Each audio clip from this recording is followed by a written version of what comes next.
til Sverige. Vi har jo kommet til Sverige. Ja, men det måste vara svårt. Det måste bli om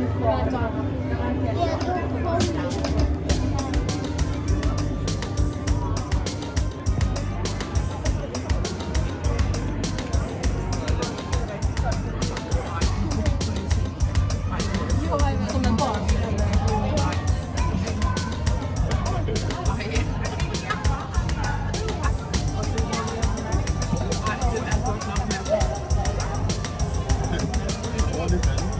Vi har 2 forskellige slags fodringer herinde.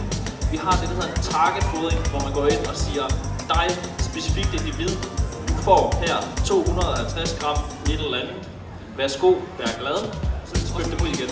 Men de vil så lynhurtigt synge til bunden, og der vil mine rocker, som har de her knusekæber, de vil lynhurtigt kunne finde dem og gå og rode efter min gruset. Så er det win-win. Rockerne får noget at spise, de får snillet deres tænder, og jeg får vendt gruset, så det ikke ligger og bliver beskidt og fyldt med alger.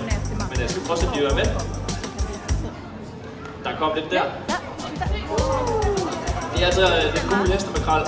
71 km/t kan svømme.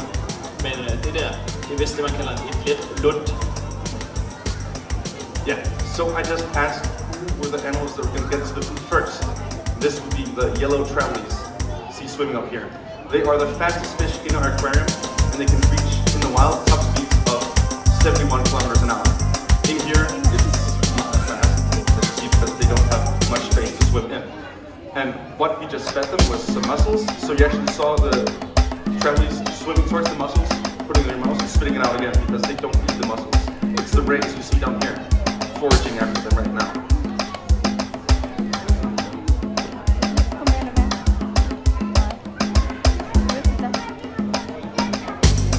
Så, det var lidt småfoder til dem med de mindste bund. Heldigvis så